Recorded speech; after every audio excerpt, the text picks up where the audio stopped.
Good morning and good afternoon, everyone.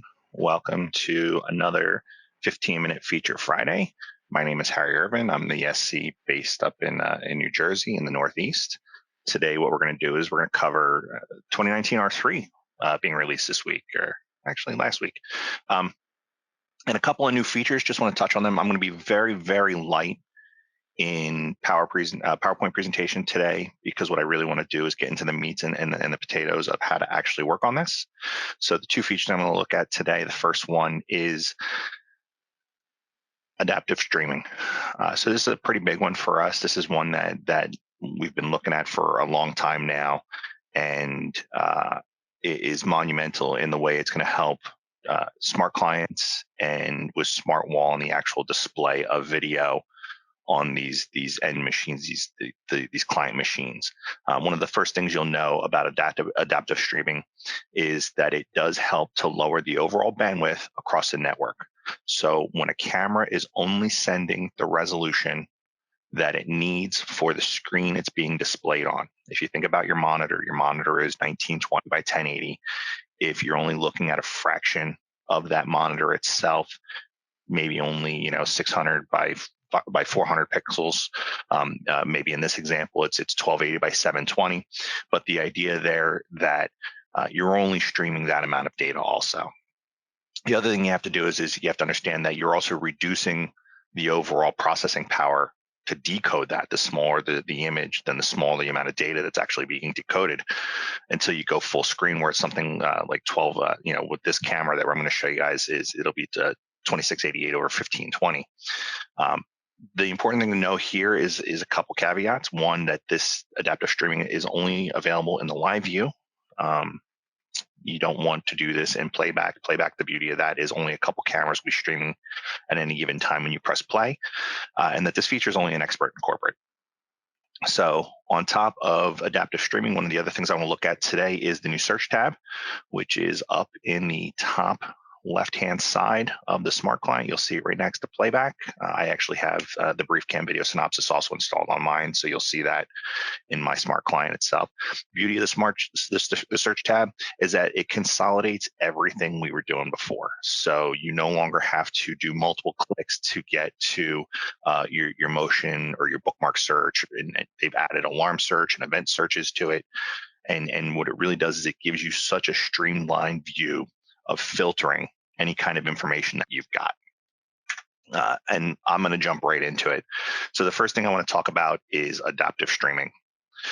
So I've brought up my management client here. You can see I have a handful of cameras on my home system here. The one I'm going to focus on is the one that you see right here, which is the front yard. So as I select my camera over here in my settings tab, I have video stream number 1, which I have right now set to a constant bit rate and a 2688 over 1520 with the target bit rate of 4000. So this is the full res of this image. What I'm going to do is I'm actually going to go down here to my secondary stream, and I want to set this stream to a much, much lower resolution. So I'm going to actually set it to 1280 over 720. And I've got my target bit rate of 2000. So I went from very high resolution with a fairly decent amount of video data to a quarter of that resolution with half of the data. So now I've compressed that way, way down. When I go to my next tab, I'm going to save that. I'm going to go to streams. The one thing I have to do here is I have to add that secondary stream. So I'm going to add stream number 2. I'm going to call it stream number 2. I'm going to keep it when needed. That can be when needed or always. When need is preferably the way to set it up. There's really no rhyme or reason behind that. And if you're constantly looking at the lower resolution, if it's a 2x2 or 3x3 or 4x4, if that is always what's up, then what you can do is you can set that as the default view, and that'll make loading that screen a little bit quicker for you.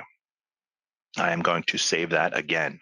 So that is the crux of how to set up the management client. It's pretty quick, pretty basic.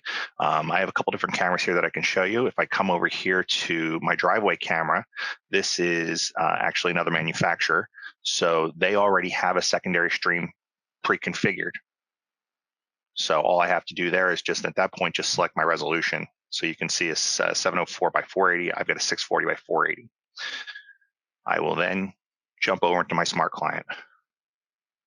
So in the live tab, what you'll see here is I've brought up the diagnostics data at a level 2 so that I can get in here and I can actually see what my resolutions are on my screen. And I've got a 2048 by 1536, and I've got a 1280 by 720. It's a little hard for you guys to see because it might be a little small on your screens. I need to go into my settings. I need to go down to my advanced tab. And what I have to do here is I have to enable adaptive streaming. One of the key things there with enabling adaptive streaming in the smart client, by default, we send it disabled, because what we don't want to do is we don't want to overtax any processors anywhere along the system. So from the beginning, it's in a disabled standpoint. Now you can go into a smart client profile, you can set that up in the management, and you can actually enable that by default if you choose. So you can create your own smart client profile and you can check that and make sure that is enabled. But you can see now, and let me pop open a little ease of access here. And I will bring my magnifier over. Let me reduce that down a little bit because we don't need that high in resolution. But you can now see here that my video resolution of my driveway camera is 640 by 480. My front yard camera is at 1280 by 720. If I double click my my front yard camera, what it's now done is it's actually jumped up to the higher resolution. So on demand, I've gone from a lower resolution with lower processing and lower bandwidth to the full resolution, that 4 meg stream of this video. So I have all the detail that I want to actually zoom in and see, versus when I'm in a stripped down view in a multi or a quad view, a 3x3, and the resolution drops on all these cameras. Here's 640 by 480. If I double click it and I get into that image, you could see it jump. And now all of a sudden I'm at a 3 megapixel camera with a lot of detail. I can even get in there and I can see the license plate. Don't screenshot that.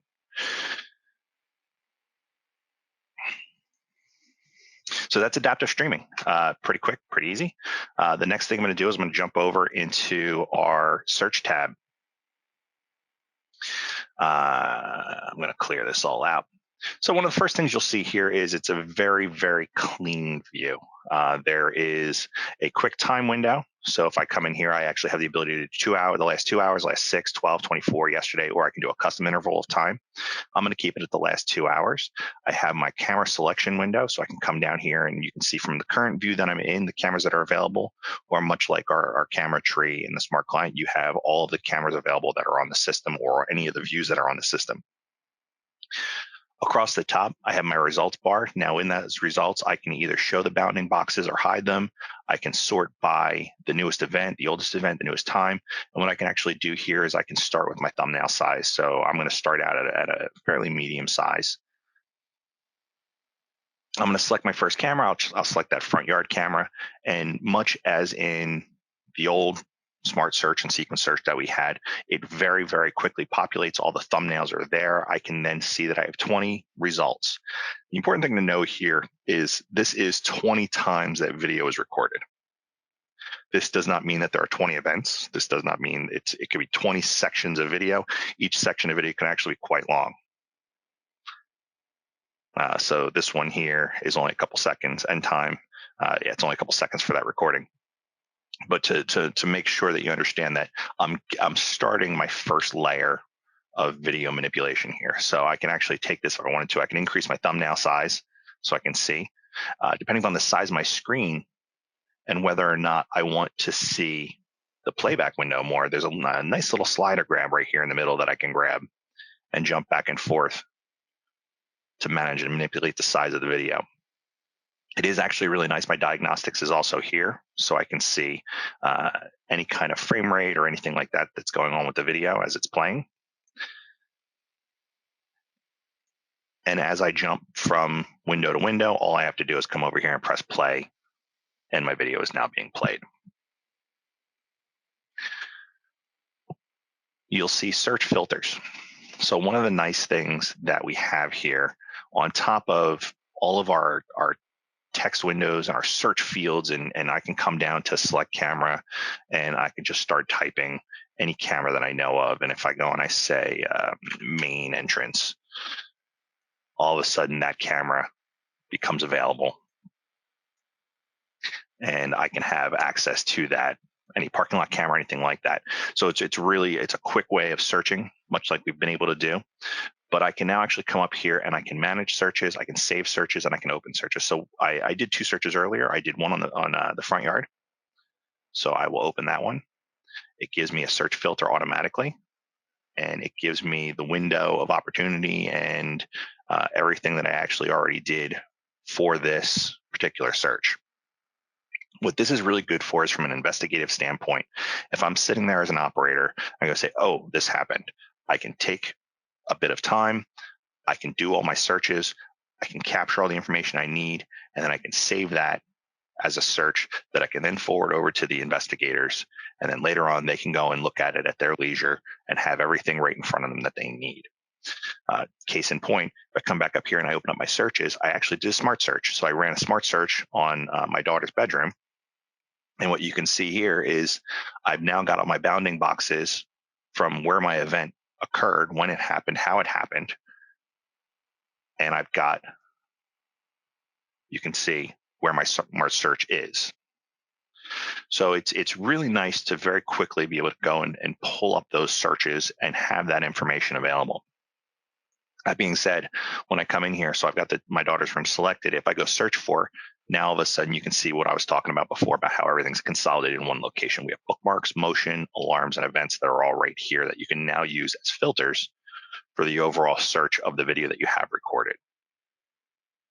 I don't have it set up right now, but one of the things I like to do, especially for your demo cases and any of your preset labs, I like to trigger bookmarks off of hardware events from the camera or any kind of external event. So that way, if it's an analytic, if it's a tripwire or a region crossing or something like that, I'll generate a separate bookmark that I can use as a very quick sort of pull up just those events from that camera versus having to go back through and do any kind of a motion search or an alarm search or something like that. But you can see I can filter that a couple different ways. I can create multiple search areas. So there's one right there. I can actually come over here, and if I wanted to create a secondary search area down in the bottom corner, you can see that very quickly my results went from 20 something up to 49, and now I'm getting extra search locations other than just on the headboard of when people are coming in and out of my daughter's room, which, as you can see, my wife and my mother-in-law are doing that quite frequently today. With that, I'm pretty much going to wrap it up. If there are any questions, let me take a look. We do have one question. I got to fix the view. Where are the previous FMFF sessions stored online? Okay, so not related to this one in particular. They are all stored still on Workplace.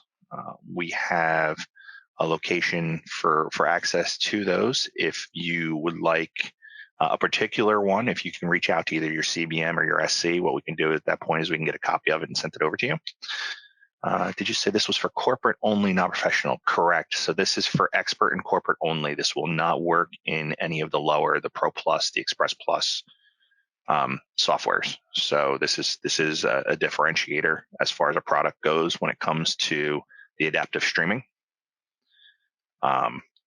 Just expert and corporate only.